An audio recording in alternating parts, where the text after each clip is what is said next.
How do I come out of early morning lethargy means basically you are not able to get from the bed. There are multiple reasons. I am assuming that your question that you are not able to get up from the bed. You want to sleep some more time. First thing is you are eating late night food.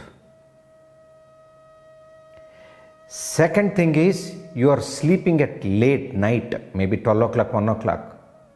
You want to succeed, you want to gain health, you want to practice yoga, you want to become fitness, you want to become a fit girl or fit boy. Then you have to eat early and sleep early. 3-4 days it is difficult. After that lethargy will disappear. Without alarm you can get up. If your question is after getting up also you have lethargy, this is there for every person. As soon as you get up, because you slept, you will feel lethargy. That is the reason we tell you to do warm up and sun salutation. Yeah, in 2 minutes I am telling you, you can get out of lethargy. 2 minutes. Work on the neck. So breathe in 10 times, breathe out. 10 times, breathe in and breathe out, neck. And then breathe in and breathe out 10 times.